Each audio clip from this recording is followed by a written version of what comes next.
I am your Dhananjay sir. All of you welcome to our LKS Navodaya and Sainik YouTube channel. ನಿಮ್ಗೆಲ್ರಿಗೂ ಸ್ವಾಗತ ಕೊಡ್ತಾ ಇವತ್ತೊಂದು beautiful ಆದ very important ಆದ information ಇದೆ. ಏನಿದೆ ಸರ್ ಅಂದ್ರೆ, ಇನ್ನು ಯಾರೆಲ್ಲ 5ನೇ ತರಗತಿಯಲ್ಲಿ ಓದ್ತಿದಾರಲ್ಲ ನಿಮ್ಮ ವಿದ್ಯಾರ್ಥಿಗಳು, ನಿಮ್ಮ ಮಕ್ಕಳು, ಯಾರೇ ಅಕ್ಕಪಕ್ಕದ ಮನೆಯವರಾಗಿರ್ಬೋದು, ನಿಮ್ಮ ಊರಲ್ಲಿರ್ಬೋದು, ಯಾರೇ ಆಗಿರ್ಲಿ 5ನೇ ಕ್ಲಾಸ್ ಓದ್ತಿರುವಂತ ವಿದ್ಯಾರ್ಥಿಗಳು ಯಾರೆಲ್ಲ ನವೋದಯ ಅಪ್ಲಿಕೇಶನ್ ಹಾಕಿಲ್ಲಲ್ಲ, ದಯವಿಟ್ಟು ಹೋಗಿ ಮೊದಲು ಅಪ್ಲಿಕೇಶನ್ ಹಾಕಿ. ಯಾಕೆಂದ್ರೆ JNV ಅವರು ಇನ್ನೊಂದು ಅವಕಾಶ ಕೊಟ್ಟಿದ್ದಾರೆ ನಮಗೆ. ಏನಪ್ಪಾ ಅಂದ್ರೆ 7ನೇ ತಾರೀಕು, ಇಲ್ಲಿ ನೋಡಿ, ಅರ್ಜಿ ಸಲ್ಲಿಸಲು ಕೊನೆಯ ದಿನಾಂಕ 7ನೇ ತಾರೀಕು 10/2024 ಎಕ್ಸ್ಟೆಂಡ್ ಮಾಡಿದ್ದಾರೆ. ದಯವಿಟ್ಟು ಇದು 2ನೇ ಸಲ ಎಕ್ಸ್ಟೆಂಡ್ ಮಾಡ್ತಿರೋದು, ಮತ್ತೆ ಎಕ್ಸ್ಟೆಂಡ್ ಆಗಲ್ಲ. ಇನ್ನು ಯಾರೆಲ್ಲ ಅಪ್ಲಿಕೇಶನ್ ಹಾಕಿಲ್ಲ ದಯವಿಟ್ಟು ಮೊದಲೋಗಿ ಅಪ್ಲಿಕೇಶನ್ ಹಾಕಿ ಅಲ್ವಾ. ಯಾಕೆ ಅಂದ್ರೆ ಈ ಅವಕಾಶ ಮತ್ತೆ ಮುಂದೆ ಸಿಗಲ್ರಪ್ಪ. ಈ ನೋಡಿ, ಎಕ್ಸಾಮ್ ಬರೆಯೋದಕ್ಕೆ ಫೀಸ್ ಕಟ್ಟಬೇಕಾ ಸರ್? ನೋ, ₹1 ಫೀಸ್ ತಗೊಳಲ್ಲ ಅವರು. ಎಕ್ಸಾಮ್ ಬರ್ದ್ಮೇಲೆ ಫೀಸ್ ತಗೊಂತಾರ ಸರ್. ಸ್ಕೂಲಿಗೆ ಹೋದ್ಮೇಲೆ ಅಲ್ಲೂ ಫೀಸ್ ಇರಲ್ಲ. ಏನಪ್ಪಾ ಅಂದ್ರೆ, ಅಪ್ಲಿಕೇಶನ್ ಹಾಕಿ ಎಕ್ಸಾಮ್ ಬರೆದು ಅಕಸ್ಮಾತ್ ನಿಮ್ಮ ಮಗು ಸೆಲೆಕ್ಷನ್ ಆಯ್ತು ಅಂದ್ರೂ ಕೂಡ ₹1 ದುಡ್ಡು ಕಟ್ಟಂಗಿಲ್ಲ ನಾವೆಲ್ಲುವ. ಅಪ್ ಟು 6ನೇ ತರಗತಿಯಿಂದ 2nd PUC ವರೆಗೂ CBSE ಸಿಲೆಬಸ್ ಇರುತ್ತೆ. ಬಹಳ ಚೆನ್ನಾಗಿರುತ್ತೆ ಎಜುಕೇಶನ್. ಸರ್ಕಾರ ಅವರ ರೆಸಿಡೆನ್ಷಿಯಲ್ ಊಟ, ವಸತಿ, ಬಟ್ಟೆ, ಪುಸ್ತಕ, ಪೆನ್ನು, ಪೆನ್ಸಿಲ್ ಪ್ರತಿಯೊಂದನ್ನು ಸರ್ಕಾರ ಪೇ ಮಾಡುತ್ತೆ. ಫ್ರೀ ಯಾರು ಕೊಡಲ್ಲ, ಸರ್ಕಾರ ಕೊಡತ್ತೆ ಅಲ್ವಾ. ಹಾಗಾದ್ರೆ ಇಂಥ ಒಂದು ಒಳ್ಳೆ ಅವಕಾಶನ ಯಾಕೆ ಮಿಸ್ ಮಾಡ್ಕೋದ್ಬೇಕಲ್ವಾ? ಇದನ್ನ ಗ್ರಾಮೀಣ ಪ್ರದೇಶದವರಿಗೆ ಅನುಕೂಲ ಆಗ್ಲಿ, ಸಿಟಿ ಮಕ್ಕಳಿಗೆ ಒಳ್ಳೆ ಎಜುಕೇಶನ್ ಸಿಗ್ತಾ ಇರತ್ತೆ. ಗ್ರಾಮೀಣ ಮಕ್ಕಳಿಗೆ ಅಂತ ಎಜುಕೇಶನ್ ಇರಲ್ಲ ಅಂತಾನೆ ಸರ್ಕಾರ ಮಾಡಿರೋ ಒಳ್ಳೆ ಉದ್ದೇಶ ಇಟ್ಕೊಂಡು ಮಾಡಿರೋಂಥ ಸಂಸ್ಥೆ JNV, ಜವಾಹರ್ಲಾಲ್ ನವೋದಯ ವಿದ್ಯಾಲಯ ಸಂಸ್ಥೆ. ಆದ್ರೆ ಇದನ್ನ ಎಷ್ಟೋ ಹಳ್ಳಿ ಮಕ್ಕಳಿಗೆ ಇನ್ನೂ ಗೊತ್ತಿಲ್ಲ. ಒಂದು ಎಕ್ಸಾಮ್ ಬರ್ಸಿದ್ರೆ ಏನಪ್ಪಾ ಹೋಗತ್ ನಮ್ದ? ಅಮ್ಮಮ್ಮ ಅಂದ್ರೆ ಅಪ್ಲಿಕೇಶನ್ ಹಾಕಕ್ಕ ₹100 ಹೋಗ್ಬೋದು. ಒಂದಿನ ಸಿಟಿಗೆ ಕರ್ಕೊಂಡೋಗಿ ಎಕ್ಸಾಮ್ ಸೆಂಟ್ರಿಗೆ ಕರ್ಕೊಂಡೋಗಿ ಎಕ್ಸಾಮ್ ಬರ್ಸ್ಬೋದು. ನೀವು ಇಷ್ಟು ಖರ್ಚಾಗ್ಬೋದು. ಸೆಲೆಕ್ಷನ್ ಆಯ್ತು ಅಂದ್ರೆ ನಿಮ್ಮ ಮಕ್ಕಳ ಭವಿಷ್ಯನೇ ಬೇರೆ ಕಡೆ ಹೋಗುತ್ತೆ. ಒಂದು ಅವಕಾಶ ಇದೆ ಅಂದಾಗ ಅಪ್ಲಿಕೇಶನ್ ಹಾಕಿ ಎಕ್ಸಾಮ್ ಬರ್ಸ್ರಿ. ಮುಂದೊಂದು ದಿನ ಅಯ್ಯೋ ನಮ್ಮಪ್ಪನ ಇದನ್ನ ನನಗೆ ಬರ್ಸೇ ಇರಲಿಲ್ಲ, ನಮ್ಮ ಸರ್ಗಳು ನಮಗೆ ಈ ಅಪ್ಲಿಕೇಶನೇ ಹಾಕ್ಸ್ಲಿಲ್ಲ ಅನ್ಕೋಬಾರ್ದು ಅಲ್ವಾ. ಎಷ್ಟೋ ವಿದ್ಯಾರ್ಥಿಗಳಿಗೆ ನವೋದಯ ಅಪ್ಲಿಕೇಶನ್ ಬಿಟ್ಟಿದ್ರಂತೆ, ಆ ಟೈಮಲ್ಲಿ ನನಗೆ ಬರ್ಸಿದ್ರೆ ನಾನು ಬರ್ದು ಸೆಲೆಕ್ಷನ್ ಆಗ್ತಿದ್ನೇನೋ, ಯಾಕಂದ್ರೆ ನಮ್ಮ ಸ್ಕೂಲಲ್ಲಿ ನಾನೇ ಟಾಪರ್ ಆಗಿದ್ದೆ, ನನಗೆ ಎಕ್ಸಾಮೇ ಬರ್ಸ್ಲಿಲ್ಲ ಅನ್ನೋ ಫೀಲ್ ಬರಬಾರ್ದು. ನಿಮ್ಮ ಮನೆಯ ಅಕ್ಕಪಕ್ಕದವ್ರು ಯಾರೇ ಇದ್ರು ಕೂಡ 5ನೇ ತರಗತಿ ಓದ್ತಿರ್ಬೇಕು ಈ ವರ್ಷ. ಅದ್ ನೆನ್ಪಿಟ್ಕೊಳ್ಳಿ. 5ನೇ ತರಗತಿ ಓದ್ತಿರೋ ವಿದ್ಯಾರ್ಥಿಗಳು ಯಾರ್ಯಾರೇ ಇದ್ರೆ, ಇನ್ನೂ ಅಪ್ಲಿಕೇಶನ್ ಹಾಕದೇ ಇದ್ರೆ ದಯವಿಟ್ಟು ಅಪ್ಲಿಕೇಶನ್ ಹಾಕಿ. ಸ್ಕೂಲ್ ಟೀಚರ್ಸ್ಗಳು ಇದನ್ನ ನೋಡ್ತಿದ್ರೆ ದಯವಿಟ್ಟು ನಿಮ್ಮ ಮಕ್ಕಳಿಗೆ ಒಂದು ಎಕ್ಸಾಮ್ ಬರ್ಸ್ರಿ. ಅವಕಾಶ ಇದ್ದಾಗ ಅದನ್ನ ಮಾಡಬೇಕು. ಹಾಗಾಗಿ ಈಗ ಒಂದು ನೆನ್ಪಿಟ್ಕೊಳ್ಳಿ. ಕೊನೆಯದಾಗಿ JNV 2024-25ನೇ ಸಾಲಿನ ನವೋದಯ ಅಪ್ಲಿಕೇಶನ್ ಯಾರಿಗೆ 6ನೇ ತರಗತಿಗೆ, 5ನೇ ತರಗತಿಯಲ್ಲಿ ಓದ್ತಿರ್ಬೇಕು, 6ನೇ ತರಗತಿಗೆ ಸೆಲೆಕ್ಷನ್ ಆಗಿ ನಾವು ಹೋಗ್ಬೇಕಂದ್ರೆ ಅಪ್ಲಿಕೇಶನ್ ಹಾಕೋದಿಕ್ಕೆ ಕೊನೆಯ ದಿನಾಂಕ 7/10/2024. ಇನ್ನು ಯಾರೆಲ್ಲ ಅಪ್ಲಿಕೇಶನ್ ಹಾಕಿಲ್ಲ ದಯವಿಟ್ಟು ಹೋಗಿ ಅಪ್ಲಿಕೇಶನ್ ಹಾಕಿ. ಇನ್ನು ಸರ್ ಅಪ್ಲಿಕೇಶನ್ ಏನೋ ಹಾಕ್ತಿವಿ, ಮತ್ತೆ ಅದ್ರನ್ನ ಓದೋದು ಹೇಗೆ, ಅದ್ರ ಬಗ್ಗೆ ಎಲ್ಲಾರು ಮಾಹಿತಿ ಬೇಕು ಅಂದ್ರೆ ನನ್ನ ಯೂಟ್ಯೂಬ್ ಚಾನಲ್ ನಲ್ಲಿ ಪ್ರತಿ ಒಂದು ವಿಷಯದ ಬಗ್ಗೆ, ಅಂದ್ರೆ ನವೋದಯ, ಸೈನಿಕು, ಆದರ್ಶ, ಪ್ರತಿಷ್ಠಿತ, ಮುರಾರ್ಜಿ, ಯಾವುದೇ ಅಪ್ಲಿಕೇಶನ್ ಬಿಟ್ಟರು ಕೂಡ ಪ್ರತಿಯೊಂದರ ಬಗ್ಗೆ ಮಾಹಿತಿ ಕೊಡ್ತೀನಿ. ಅದನ್ನ ಏನೇನು ಓದ್ಬೇಕು, ಹೇಗೆ ಓದ್ಬೇಕು, ಎಕ್ಸಾಮಿಗೆ ಏನೇನು ಬರ್ತವೆ, ಯಾವ ತರ ಇಂಪಾರ್ಟೆಂಟ್ ಇರ್ತವೆ, ಪ್ರತಿಯೊಂದು ಮಾಹಿತಿನೂ ಹಾಕಿರ್ತೀನಿ. ಇನ್ನು ಯಾರೆಲ್ಲ ನನ್ನ ಯೂಟ್ಯೂಬ್ ಚಾನಲ್ಗೆ ಸಬ್ಸ್ಕ್ರೈಬ್ ಆಗಿಲ್ಲ ದಯವಿಟ್ಟು ಸಬ್ಸ್ಕ್ರೈಬ್ ಆಗ್ರಿ. ಮತ್ತೆ ನಾನು ಕೆಲವೊಂದು ಕ್ಲಾಸಸ್ಗಳನ್ನು ಮಾಡಿ ಸಹ ಅದ್ರಲ್ಲಿ ಹಾಕಿದ್ದೀನಿ. ಇಂಪಾರ್ಟೆಂಟ್ ಕ್ಲಾಸಸ್ಗಳು, ಎಕ್ಸಾಮಿಗೆ ಕೇಳುವಂತ ಇಂಪಾರ್ಟೆಂಟ್ ಕ್ಲಾಸಸ್ಗಳನ್ನು ಸಹ ಅದ್ರೊಳಗೆ ನಾನು ಯೂಟ್ಯೂಬ್ ಅಲ್ಲಿ ಪಾಠ ಮಾಡಿ ಅದ್ರೊಳಗೆ ಹಾಕಿದ್ದೀನಿ. ಇನ್ನೂ ಸರ್ ನಮಗೆ ನೀವು ಮಾಡೋ ಪ್ರತಿದಿನ, ಈಗಂದ್ರೆ ಕೋಚಿಂಗ್ ಸೆಂಟ್ರಿಗೆ ಬಂದು ಕಲಿಯಕ್ಕಾಗಲ್ಲ ಸರ್, ನನಗೆ ತುಂಬಾ ದೂರ, ಫೈನಾನ್ಷಿಯಲ್ ಪ್ರಾಬ್ಲಮ್ಮು ಅಂತ ಇದ್ರೆ, ಈಗ ನೋಡಿ ನಮ್ದು ರೆಸಿಡೆನ್ಷಿಯಲ್, ನಾನ್ ರೆಸಿಡೆನ್ಷಿಯಲ್ ಎಲ್ಲದೂ ಇದ್ರು ಆನ್ಲೈನ್ ಅಲ್ಲೂ ಪಾಠ ಮಾಡ್ತಿದ್ದೀನಿ ಸರ್. ನಮಗೆ ಕೋಚಿಂಗ್ ಸೆಂಟ್ರಿಗೆ ಬರಕ್ಕಾಗತ್ತೆ, ಬರ್ಬೋದು. ಬರಕ್ಕಾಗ್ಲಿಲ್ಲ ಅಂದ್ರು ಮನೇಲಿ ಕೂತ್ಕೊಂಡೆ ಕೇಳ್ಬೋದಾ? ಡೈಲಿ 1 ಅವರ್ ಏನಿರುತ್ತೆ ಆನ್ಲೈನ್ ಕ್ಲಾಸ್ ಇದೆ. ಡೈಲಿ ರಾತ್ರಿ 8:30ರಿಂದ 9:30ವರೆಗೆ ಆನ್ಲೈನ್ ತರಗತಿ ನಡೀತಾ ಇದ್ದಾವೆ. ಆನ್ಲೈನ್ ಅಂದ್ರೆ ಲೈವ್ ಕ್ಲಾಸಸ್ ಇರುತ್ತೆ. ಪ್ರತಿ ದಿನ ಇರುತ್ತೆ.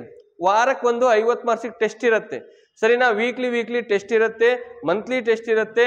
ಈ ತರ ಇರುವ ಸೌಲಭ್ಯ ಇರ್ಬೇಕಾದ್ರೆ ನೀವು ಮನೇಲಿ ಕೂತ್ಕೊಂಡೇ ಓದ್ಕೋಬಹುದಲ್ಲ. ಫಾರ್ ಎಕ್ಸಾಂಪಲ್ ನಾ ಹೇಳ್ತಿದ್ದೀನಿ, ಸ್ಕೂಲಿಗೆ ಹೋಗ್ತಿದ್ದಾನ ಮಗು, ಸ್ಕೂಲ್ ಬಿಡಿಸಿ ಕಳ್ಸೋದು ಬರಲ್ಲ. ಹಾಗಾದ್ರೆ ಸ್ಕೂಲಿಗೆ ಹೋಗ್ತಿದ್ದಾನ, ಹೋಗ್ಲಿ. ಸಂಜೆ ಸ್ಕೂಲಿಂದ ಬಂದ್ಮೇಲೆ ಶಾಲೆ ಹೋಮ್ವರ್ಕ್ ಆದ್ಮೇಲೆ ಡೈಲಿ 8:30ರಿಂದ 9:30 ಮನೇಲಿ ಕೂತ್ಕೊಂಡೆ ಪಾಠ ಕೇಳಬಹುದಾ? ಈಗ ಸುಮ್ಮನೆ ಎಕ್ಸಾಮ್ ಬರೆಯೋದಕ್ಕೂ ಅಪ್ಲಿಕೇಶನ್ ಹಾಕೋಬಿಟ್ಟು ಸುಮ್ಮನೆ ಹೋಗಿ ಏನೋ ಅಟೆಂಡ್ ಮಾಡೋದಕ್ಕೂ ಎಕ್ಸಾಮ್ ಬಗ್ಗೆ ತಿಳ್ಕೊಂಡು ಏನೇನು ಸಿಲೆಬಸ್ ಇರುತ್ತೆ ಅಂತ ತಿಳ್ಕೊಂಡು ಅದನ್ನು ಪ್ರಾಕ್ಟೀಸ್ ಮಾಡಿಕೊಂಡು ಓದ್ಕೊಂಡೋಗಿ ಬರೆದ್ರೆ ಹೇಗಿರುತ್ತೆ ಅಲ್ವಾ? ಈಗ ಎಕ್ಸಾಮಿಗೆ ಇನ್ನೂ ಎಷ್ಟು ದಿನ ಇದೆಯಪ್ಪ? 3 ರಿಂದ 3.5 ತಿಂಗಳಿದೆ. 3 ತಿಂಗಳು ಸೀರಿಯಸ್ ಆಗಿ ಓದಿದ್ರೆ ಎಷ್ಟೋ ಮಕ್ಕಳು 2 ತಿಂಗಳು 1 ತಿಂಗಳಲ್ಲಿ ಓದಿ ಸೆಲೆಕ್ಷನ್ ಆಗಿ ಹೋಗಿರೋರು ಬಹಳ ಮಂದಿ ಇದ್ದಾರೆ, ತುಂಬಾ ಮಂದಿ ಇದ್ದಾರೆ. 1, 2 ಅಂತ ಹೇಳಲ್ಲ ನಾನು, ತುಂಬಾ ಮಂದಿ ಇದ್ದಾರೆ. ಹಾಗಾಗಿ ನಾ ಏನ್ ಹೇಳ್ತೀನಿ ಗೊತ್ತಾ, ನೀವು ಅಪ್ಲಿಕೇಶನ್ ಹಾಕಿದ್ದೇ ಆದ್ರೆ ಯಾಕೆ ನೀವು ಈಗ ದಸರಾ ರಜೆ ಬೇರೆ ಬರ್ತಿದೆ ಅಲ್ವಾ? ದಸರಾ ರಜೆ ಇರ್ಬೇಕಾದ್ರೆ ಯಾಕೆ ಆ ಟೈಮ್ನ ಯೂಸ್ ಮಾಡ್ಕೋಬಾರ್ದ? ನಿಮ್ ಲೈಫಲ್ಲಿ ಮತ್ತೆ ಇಂಥ ಅವಕಾಶ ಬರಲ್ಲ ಅಲ್ವಾ? ಅವಕಾಶ ಇದ್ದಾಗ ಅದನ್ನ ಉಪಯೋಗಿಸ್ಕೋಬೇಕಂತೆ. ಅವಕಾಶ ಹೋದ್ಮೇಲೆ ಯೋಚನೆ ಮಾಡಬಾರ್ದು, ಇದ್ದಾಗ ಬಳಸ್ಕೋಬೇಕು. ಇಲ್ಲ ತಲೆ ಕೆಡಿಸ್ಕೋಬೇಕಂದ್ರು ಏನಾಗಲ್ಲ, ತಲೆನೋವು ಬರುತ್ತೆ. ಮೆಂತ ಪ್ಲಸ್ ಹಚ್ಕೋಬೇಕಾ? ಮೆಂತ ಪ್ಲಸ್ಗೆ 10 ರೂಪಾಯಿ ವೇಸ್ಟ್ ಆಗುತ್ತೆ. ಹಾಗಾದ್ರೆ ಬರ್ರಿ, ಪ್ರತಿದಿನ ಆನ್ಲೈನ್ ಕ್ಲಾಸ್ ಇರುತ್ತೆ. ಯಾರಿಗಾರೇ ಸರ್ ನಿಮ್ಮ ತರಗತಿಗಳು ನಮಗೆ ಚಾಪ್ಟರ್ ವೈಸ್ ಬೇಕು, ಪ್ರತಿಯೊಂದು ಚಾಪ್ಟರ್ನ ಪ್ರತಿಯೊಂದು ಕ್ವಶನ್ ಪೇಪರ್ಸ್ನ ವಿತ್ ಸೊಲ್ಯೂಷನ್ ಬೇಕು, ವಿತ್ ನೀವು ಪಾಠ ಮಾಡೋದು ನಮಗೆ ಬೇಕು ಸರ್, ಪೂರ್ತಿ ಚಾಪ್ಟರ್ ವೈಸ್ ಪೂರ್ತಿ ಕೋರ್ಸ್ ಬೇಕು ನಮಗೆ ಅಂದ್ರೆ, ನವೋದಯ ಕೋರ್ಸು, ಸೈನಿಕ್ ಕೋರ್ಸು, ಮೊರಾರ್ಜಿ ಕೋರ್ಸ್ಗಳು ಈ ತರ ನೀವು ಪೂರ್ತಿ ಕಂಪ್ಲೀಟ್ ಆಗಿ ಬೇಕು ಸರ್ ಅಷ್ಟು ಅಂದ್ರೆ, ಡೈಲಿ ಕೂತ್ಕೊಂಡು ಓದುವಂತ ಮಕ್ಕಳಿಗೆ, ನಾನು ಸ್ಕೂಲಿಂದ ಓದ್ತೀನಿ ನವೋದಯನೂ ಓದ್ ಬರೀತೀನಿ ಸರ್, ನಾನು ನವೋದಯ ಪಾಸ್ ಆಗ್ತೀನಿ ಅನ್ನೋ ಮಕ್ಕಳಿಗೆ, ಹಠ ಇರೋವಂಥ ವಿದ್ಯಾರ್ಥಿಗಳಿಗೆ, ಲೈಫಲ್ಲಿ ಏನಾರು ಸಾಧಿಸ್ಬೇಕು ಅನ್ನೋ ವಿದ್ಯಾರ್ಥಿಗಳಿದ್ರೆ ಮಾತ್ರ ಆನ್ಲೈನ್ ಕ್ಲಾಸ್ ತಗೊಳ್ಳಿ, ಇಲ್ಲಾಂದ್ರೆ ಎಲ್ಲರೂ ತಗೋಬೇಡಿ ಅಲ್ವಾ? ಸುಮ್ಮನೆ ದುಡ್ಡು ವೇಸ್ಟ್ ಮಾಡಬೇಡ್ರಿ. ನಾ ಹೇಳೋದೇನು ಗೊತ್ತಾ, ಟೈಮ್ ಎಷ್ಟು ದುಡ್ಡು ವೇಸ್ಟ್ ಮಾಡಬೇಡಿ. ಓದ್ಬೇಕು ಅಂತ ನಿಮಗೆ ಆಸಕ್ತಿ ಇರಬೇಕು ಮಕ್ಕಳಿಗೆ. ಅಂತ ಮಕ್ಕಳು ನಾನು ಓದ್ತೀನಿ ಅಂತ ಇದ್ರೆ, ನಿಮಗೆ ಆಸಕ್ತಿ ಇದ್ರೆ ಅಂತ ಮಕ್ಕಳು ನನ್ನ ನಂಬರ್ಗೆ ಕರೆ ಮಾಡಿ, 9741183187ಗೆ ಕಾಲ್ ಮಾಡಿ ಅಥವಾ ಮೆಸೇಜ್ ಮಾಡಿರ್ರಿ. ನಾನು ಕಾಲ್ ರಿಸೀವ್ ಮಾಡಲಿಲ್ಲ ಅಂದ್ರೆ ಮೆಸೇಜ್ ಮಾಡಿರ್ರಿ, ಓಕೆನಾ? ಮ್ಯಾಕ್ಸಿಮಮ್ ರಿಸೀವ್ ಮಾಡ್ತೀನಿ, ಬಿಸಿ ಇದ್ರೆ ರಿಸೀವ್ ಮಾಡಲಿಲ್ಲ ಅಂದ್ರು ಮೆಸೇಜ್ ಮಾಡಿರ್ರಿ. ಸರ್ ನನಗೆ ಆನ್ಲೈನ್ ಕ್ಲಾಸ್ ಬಗ್ಗೆ ಮಾಹಿತಿ ಬೇಕು, ನಾನು ಆನ್ಲೈನ್ ಕ್ಲಾಸ್ ಜಾಯ್ನ್ ಆಗ್ಬೇಕಂತ ಇದ್ದೀನಿ, ನನಗೆ ಮಾಹಿತಿ ಬೇಕು ಅಂತ ವಾಟ್ಸಪ್ ಮಾಡ್ರಿ, ಆಯ್ತಾ? ಅದಕ್ಕೆ ಹೇಳ್ತಿದ್ದೀನಿ, ಅವಕಾಶ ಇದ್ದಾಗ ಬಳಸ್ಕೊಳ್ಳಿ, ಅವಕಾಶ ಇಲ್ದಾಗ ಏನೂ ಮಾಡಕ್ ಬರಲ್ಲ. ಇನ್ನು ನವೋದಯ ಶಾಲೆಗೆ ನನ್ನ ಮಕ್ಕಳನ್ನ ನಾನು ಸೇರಿಸ್ಬೇಕು ಅಂತ ಯಾವ ಪೇರೆಂಟ್ಸ್ ಇದ್ದೀರಿ, ದಯವಿಟ್ಟು 3ನೇ ತರಗತಿ 4ನೇ ತರಗತಿಯಿಂದಾನೇ ಪ್ರಯತ್ನ ಪಡಿ. 3, 4, 5ನೇ ತರಗತಿಯಿಂದಾನೇ ಅವರು 3ನೇ ಕ್ಲಾಸು 4ನೇ ಕ್ಲಾಸಿಂದಾನೇ ಅದ್ರ ಬಗ್ಗೆ ನಾಲೆಡ್ಜ್ ಬರಬೇಕು. ಆಲ್ಮೋಸ್ಟ್ ನನ್ನ ಪ್ರಕಾರ ಈ ಆನ್ಲೈನ್ ಕ್ಲಾಸಸ್ ಬಹಳ ಯೂಸ್ ಆಗೋದು ಅಂದ್ರೆ ಈ ವರ್ಷ 5ನೇ ಕ್ಲಾಸವರಿಗೆ ಇಂಪಾರ್ಟೆಂಟ್ ಬಿಡಿ, ಅರ್ಜೆಂಟ್ ಇರುತ್ತೆ, ಅವರಿಗೆ ಬೇಕೇ ಬೇಕು. ಆದ್ರೆ 4ನೇ ಕ್ಲಾಸು 3ನೇ ಕ್ಲಾಸವ್ರು ಯಾರಿದ್ದೀರಲ್ಲ, ಯಾರು ಪೇರೆಂಟ್ಸ್ ಇದ್ದೀರಲ್ಲ, ಸರ್ ನಾನು ನವೋದಯ ಶಾಲೆಗೆ ಸೇರಿಸ್ಬೇಕು ಸರ್, ಸೈನಿಕ್ ಶಾಲೆಗೆ ಸೇರಿಸ್ಬೇಕು ಅನ್ನೋರು ದಯವಿಟ್ಟು ಆನ್ಲೈನ್ ಕ್ಲಾಸಿನ ಸದುಪಯೋಗ ಪಡಿಸ್ಕೊಳ್ಳಿ. ಅದು ಒನ್ ಆಫ್ ದ ಬೆಸ್ಟ್. ಯಾಕಂದ್ರೆ ಅವರಿಗೆ ಬೇಸಿಕ್ ಸಿಕ್ಬಿಡುತ್ತೆ. ಅವರಿಗೆ 3ನೇ ಕ್ಲಾಸ್ 4ನೇ ಕ್ಲಾಸಿಗೆ 5ನೇ ಕ್ಲಾಸಿನ ಸಿಲೆಬಸ್ನ ಒಂದ್ಸಲ ಅವ್ರು ನೋಡ್ಕೊಂತಾರೆ, ಗೊತ್ತಾಗ್ಬಿಡುತ್ತೆ. 100% ಕಲಿಯೋದು ಬೇಡ, ಅವರು 50% 20% ಕಲೀಲಿ. ಅವ್ರಿಗೊಂದು ಐಡಿಯಾ, ಓ ಈ ತರ ಕ್ವಶನ್ಸ್, ಈ ತರ ಚಾಪ್ಟರ್ ಇರ್ತವೆ, ಈ ತರ ಮೆಂಟಲ್ ಎಬಿಲಿಟಿ, ಈ ತರ ಚಿತ್ರ ಟಿಕ್ ಹಾಕ್ಬೇಕು, ಈ ತರ ಪ್ಯಾಸೇಜ್ ಇರ್ತವೆ ಅದನ್ನ ಓದಿ ಟಿಕ್ ಹಾಕ್ಬೇಕು, ಈ ತರ ಮ್ಯಾಥ್ಸ್ ಇರುತ್ತೆ. ಇದು ಬೇರೆದಲ್ಲ, ಸ್ಕೂಲ್ ಸಿಲೆಬಸ್ಗೆ ರಿಲೇಟೆಡ್ ಇರುತ್ತೆ. ಬಟ್ ಸ್ಕೂಲ್ ಸಿಲೆಬಸ್ಗಿಂತ ಸ್ವಲ್ಪ ಹೈ ಲೆವೆಲ್ ಇರುತ್ತೆ. ಏನಿದು ಸ್ಕೂಲ್ ಸಿಲೆಬಸ್ಗಿಂತ ಸ್ವಲ್ಪ ಹೈ ಲೆವೆಲ್ ಇರೋದ್ರಿಂದ ನವೋದಯ ಕೋಚಿಂಗ್ ತಗೊಂಡಿರೋ ಮಗು, ಸೈನಿಕ್ ಶಾಲೆ ಕೋಚಿಂಗ್ ತಗೊಂಡಿರೋ ಮಗು ಇಡೀ ಸ್ಕೂಲಲ್ಲೇ ಫಸ್ಟ್ ಇರುತ್ತೆ. ಯಾಕೆ ಅಂದ್ರೆ ಆಕ್ಚುಲಿ ಅದು ಸ್ಕೂಲ್ ಲೆವೆಲ್ಗಿಂತ ಸ್ವಲ್ಪ ಹೈ ಲೆವೆಲ್ ಕ್ವಶನ್ಸ್ಗಳನ್ನ ಅಟೆಂಡ್ ಮಾಡಿರುತ್ತೆ, ಹೈ ಲೆವೆಲ್ ಕ್ಲಾಸಸ್ಗಳ ಬಗ್ಗೆ ತಿಳ್ಕೊಂಡಿರುತ್ತೆ. ಹಾಗಾಗಿ ಎಲ್ಲೂ ಹೋಗಲ್ಲ, ಕಲ್ತಿದ್ದು ಎಲ್ಲೂ ಹೋಗಲ್ಲ. ವಿದ್ಯೆಗೆ ದುಡ್ಡು ಹಾಕಿದ್ರೆ 1 ರೂಪಾಯಿ ಹೋಗಲ್ಲ, ಪೈಸಾ ಬಡ್ಡಿ ಸಮೇತ ವಾಪಸ್ ಬರುತ್ತೆ. ಅದೇ ನಿಮ್ಮ ಮಗು ನವೋದಯ ಸೆಲೆಕ್ಷನ್ ಆಯ್ತಪ್ಪ, ಅಪ್ ಟು 2nd PUC ವರೆಗೂ ಒಂದು ಮಗುಗೆ ನೀವು ಖರ್ಚು ಮಾಡ್ತಿರಲ್ಲ 10 ರಿಂದ 12 ಲಕ್ಷ ರೂಪಾಯಿ ದುಡ್ಡನ್ನ ನಿಮ್ಮ ಮಗು ಉಳಿಸುತ್ತೆ.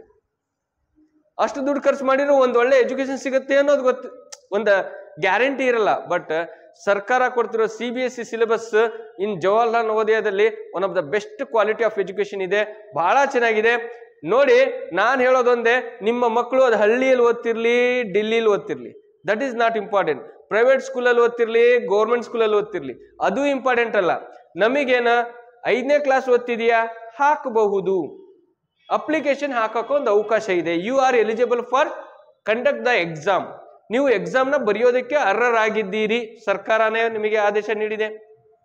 ಎಕ್ಸಾಮ್ ಬರೆದ ಮೇಲೆ ನಿನ್ನ ಮಾರ್ಕ್ಸ್ ಜಾಸ್ತಿ ಇತ್ತು, ಯಾವ ಮಗು ಟ್ಯಾಲೆಂಟ್ ಹೇಗಿರುತ್ತೆ ಅಂತ ಗೊತ್ತಿಲ್ಲ, ಒಂದು ಚೂರು ಏನೋ ಹೇಳ್ತಾರಲ್ಲ, ಬೆರಳು ಕೊಟ್ರೆ ಹಸ್ತಾನೆ ನುಂಗುವಂತ ವಿದ್ಯಾರ್ಥಿಗಳು ಇದ್ದಾರೆ. ಹಸ್ತಾನೆ ಕೊಟ್ರು ತಿನ್ನಪ್ಪ ಅಂದ್ರೂ ತಿಂದೇ ಇರೋ ವಿದ್ಯಾರ್ಥಿನೂ ಇದ್ದಾರೆ.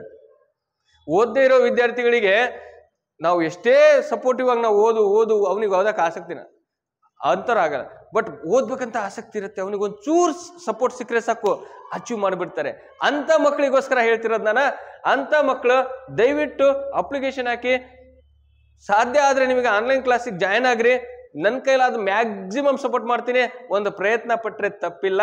ಸಕ್ಸಸ್ ಆದ್ರೆ ಒಂದ್ ಕಾಲ್ ಫೋನ್ ಮಾಡಿ, ಫುಲ್ ಖುಷಿ ಪಡ್ತೀನಿ. ಓಕೆ, ಆಲ್ ದ ಬೆಸ್ಟ್ ಎಲ್ರಿಗೂ, ಆಲ್ ದ ಬೆಸ್ಟ್ ಹೇಳ್ತಾ, ಯಾರೆಲ್ಲ ಅಪ್ಲಿಕೇಶನ್ ಹಾಕಿಲ್ಲ ಹಾಕಿ, ಅಪ್ಲಿಕೇಶನ್ ಹಾಕ್ಬಿಟ್ಟು ಎಕ್ಸಾಮ್ಗೆ ಪ್ರಿಪೇರ್ ಆಗ್ರಿ. ಸ್ಕೂಲ್ ಸಿಲೆಬಸ್ ಇರ್ಲಿ, ಅದ್ರ ಜೊತೆನೆ ಇದನ್ನು ಓದಿ ನಾನು ಸಕ್ಸಸ್ ಆಗ್ತೀನಿ, ಆಗ್ಬೇಕು, ಆಗ್ರಿ ಅಂತ ಬಯಸ್ತಾ ಎಲ್ರಿಗೂ ಬಾಯ್.